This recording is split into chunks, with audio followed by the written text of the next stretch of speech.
And now our second big theme of the evening, Magna Carta and the rule of law. Here again is Stephen Toop and the Magna Carta Chorus with a little background. Long before Magna Carta was set down on parchment, there was a tradition in England, a long practice of kings swearing oaths at their coronation in which they bound themselves to the fair administration of justice. Magna Carta was no exception, though it took the barons 60 clauses before they got to the same idea. But finally, we get to this.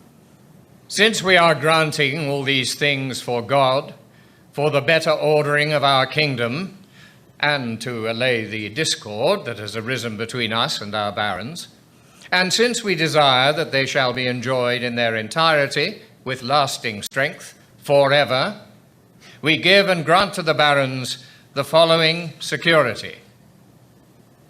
If we, our Chief Justice, our officials, or any of our servants offend in any respect against any man, or transgress any of the articles of the peace, and we make no redress within 40 days, the barons may assail us in every way possible by seizing our castles, lands, possessions, or anything else, saving only our own person and those of the Queen and our children, until they have secured such redress as they have determined upon.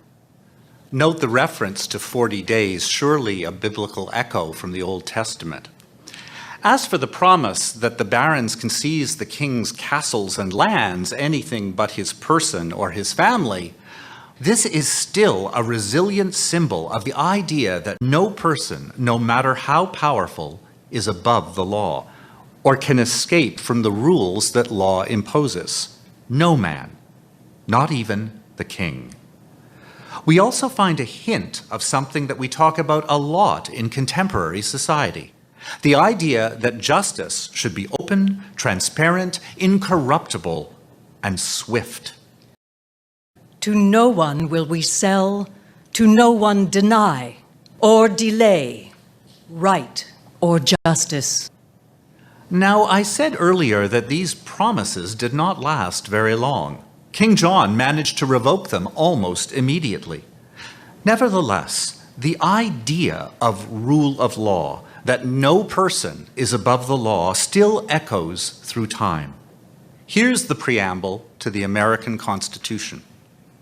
We, the people of the United States, in order to form a more perfect union, establish justice, ensure domestic tranquility, provide for the common defense, promote the general welfare, and secure the blessings of liberty to ourselves and our posterity. Do ordain and establish this Constitution for the United States of America. And Magna Carta's echoes continue in the Canadian Charter of Rights and Whereas Freedoms. Canada is founded upon principles that recognize the supremacy of God and the rule of law. The Canadian Charter of Rights and Freedoms guarantees the rights and freedoms set out in it, subject only to such reasonable limits prescribed by law as can be demonstrably justified in a free and democratic society. Every individual is equal before and under the law and has the right to the equal protection and equal benefit of the law. Well, that all sounds very grand and inspiring, important, necessary. But is it really how the world we live in works?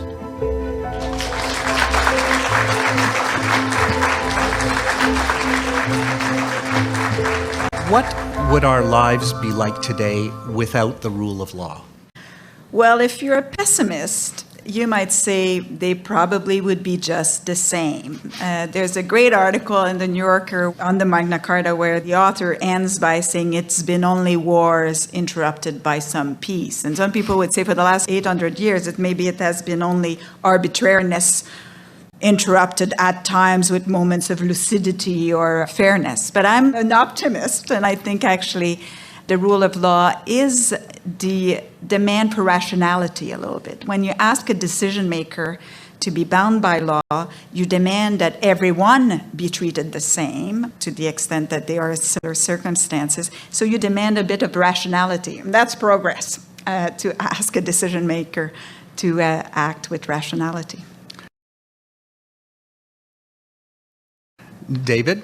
I think a real pessimist would say that we would be the same except without so many lawyers. But I'm an optimist, and I make my living through law, so I'm happy about the rule of law. I guess my sense of what's so valuable about the rule of law and what would be lost without that fundamental concept is the notion that power must explain itself. There's always going to be disparities of power. There's always going to be injustices.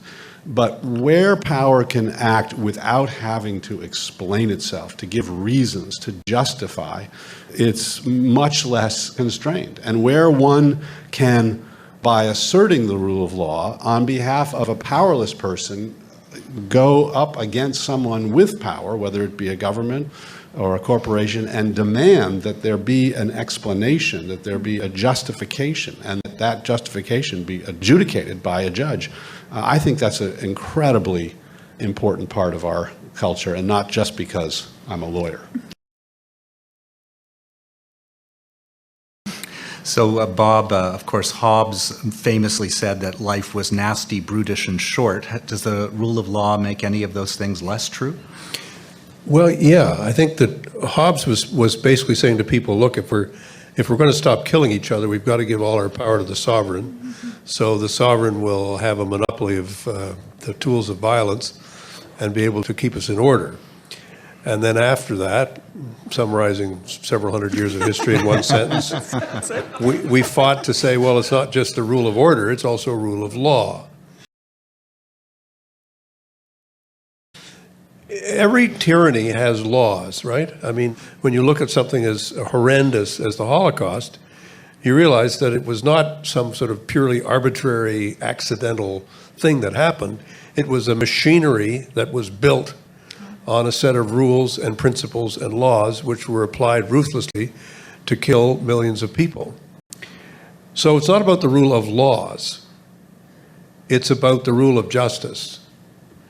And how do we fill in this context of justice? What do we mean by justice?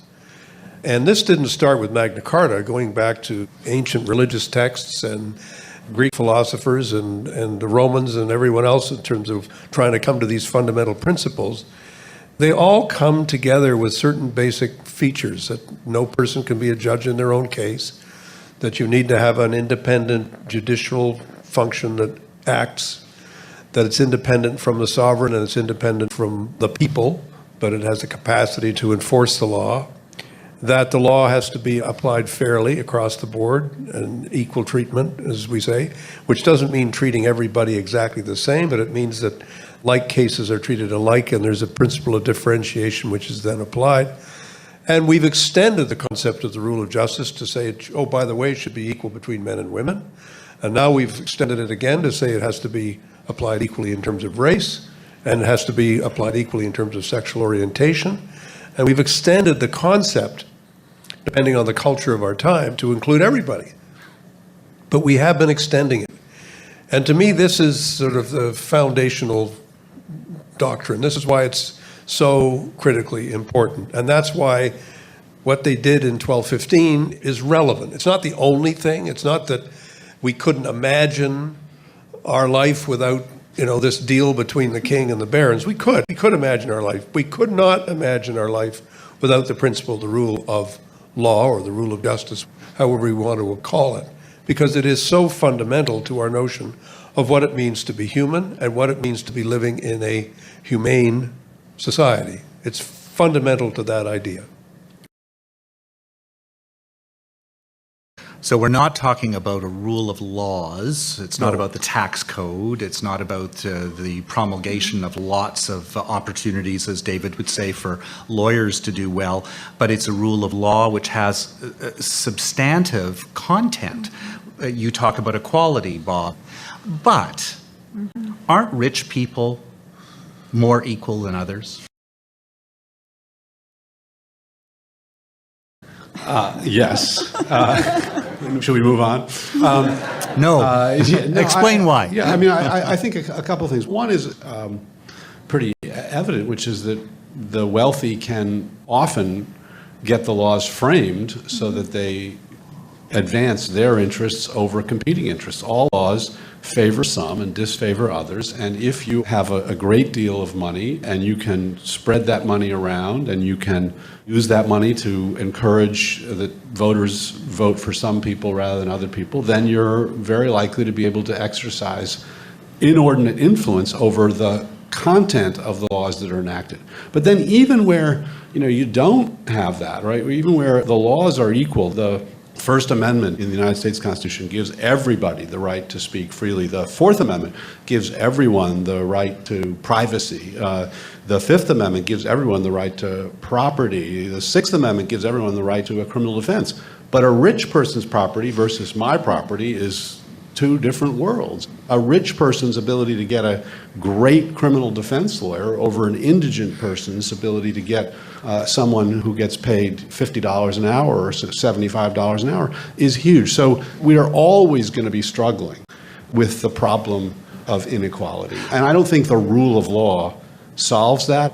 What the rule of law requires is a very formal equality, that everyone be treated by the law in the same way, but it doesn't actually require that the law not favor wealthy over the poor. It's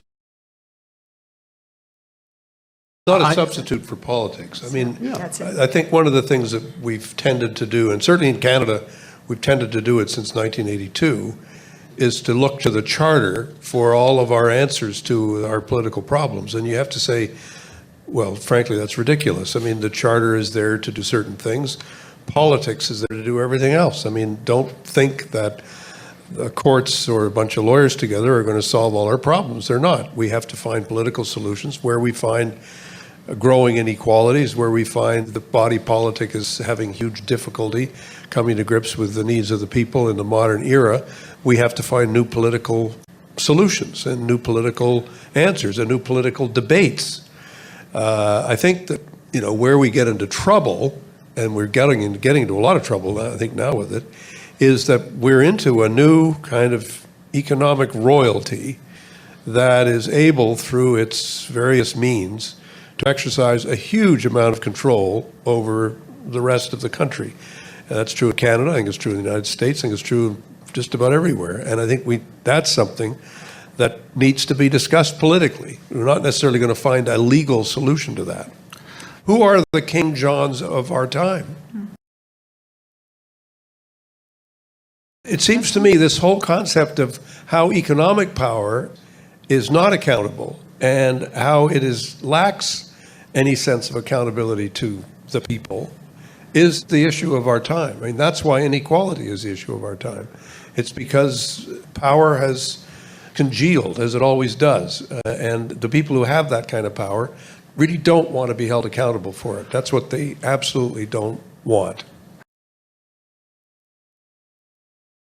You've brought us to another place. We're thinking now about thank you. No, it's good. Modern, sophisticated, bureaucratic state, very different from the state as it was in 1215, but also increasing agglomerations of other forms of power.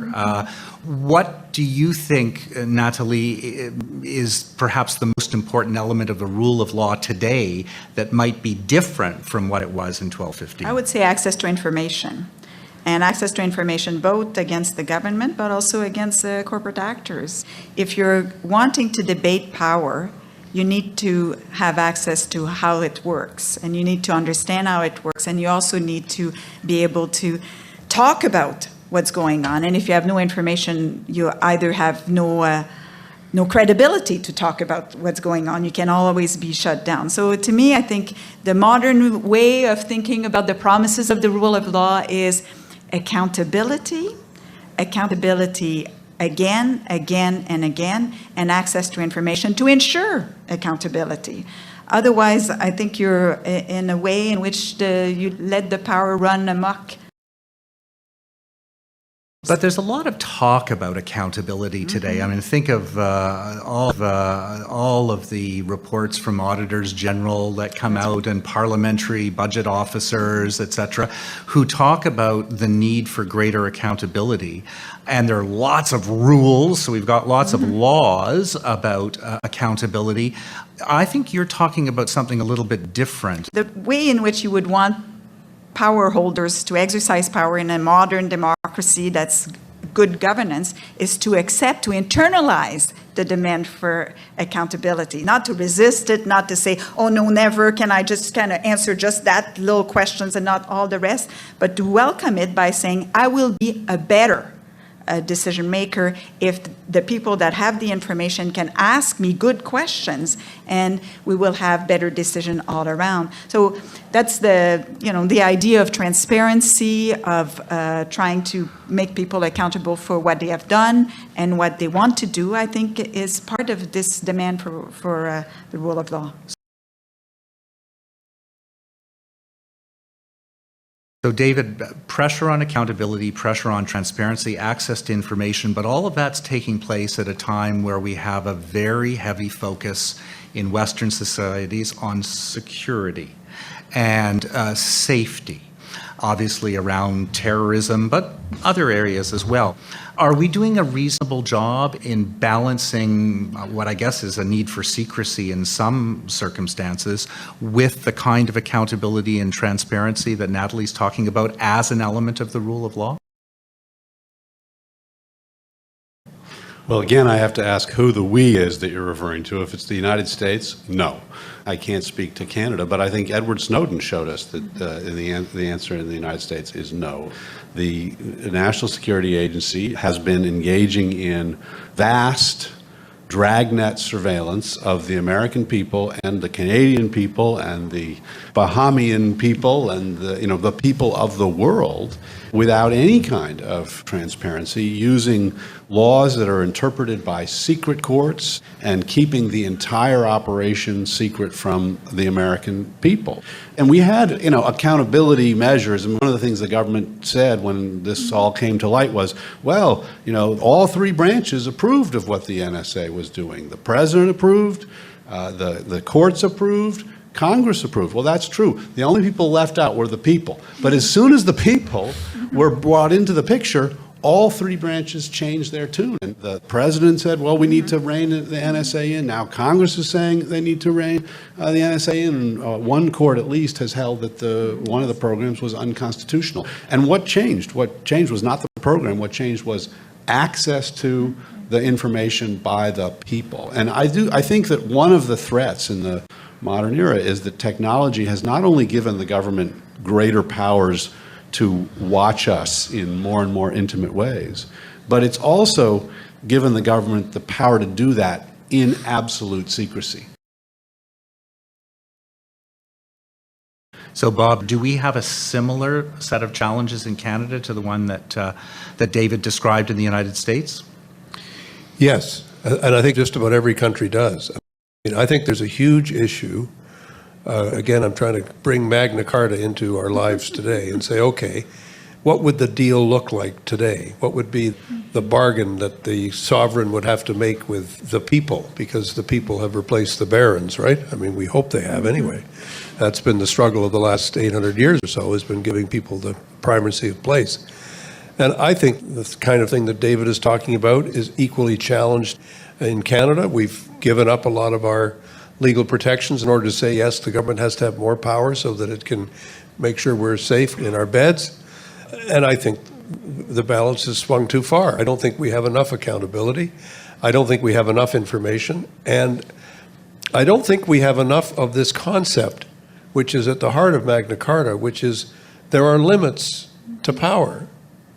Power has to be limited and has to be brought to ground. And that ground has to be based on certain fundamental principles of justice.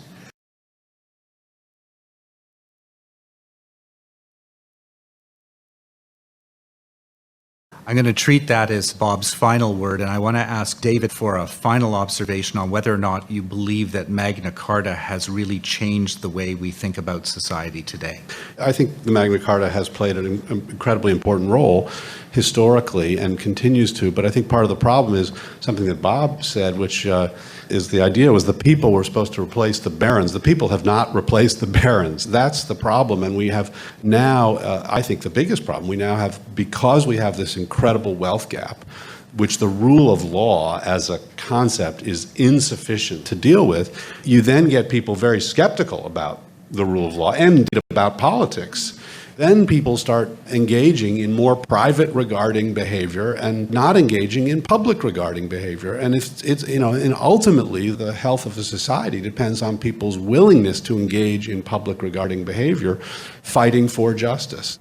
So to me, what the Magna Carta is about fighting for justice. Yes, it was barons fighting for justice, but it was against a king. Now it should be us fighting against the barons, whether the barons are the government or monopoly power. But I worry that too many people feel that there's nothing that they can do, and therefore they get disengaged, and then the struggle has been lost. Natalie. Well, I think it's interesting that we are doing this event here. And people care, there are people in the audience. Why? Maybe for the reasons that Bob talks about, with the fact we are struggling and eager to have the ability to conceptualize what is the appropriate limit on power. Maybe the deal now would be, I want to protect my privacy. And, if we were going to Runnymede, maybe that would be one of the articles that we would want to be read 800 years from now. Every generation as a way in which power has affected it, and it claims this. It wants to talk about it. So my sense is that it's a popular document, it's a popular myth, and we cling to it for another 800 years.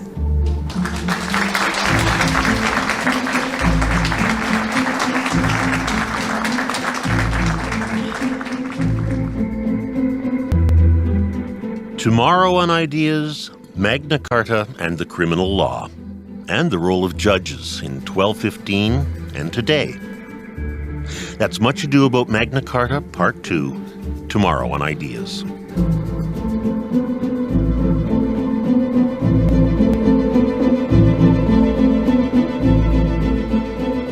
You've been listening to Much Ado About Magna Carta, Part 1. It was produced by Ideas in partnership with the Monk School of Global Affairs. Readings for the Magna Carta Chorus were by Sherry Flett and Barry McGregor.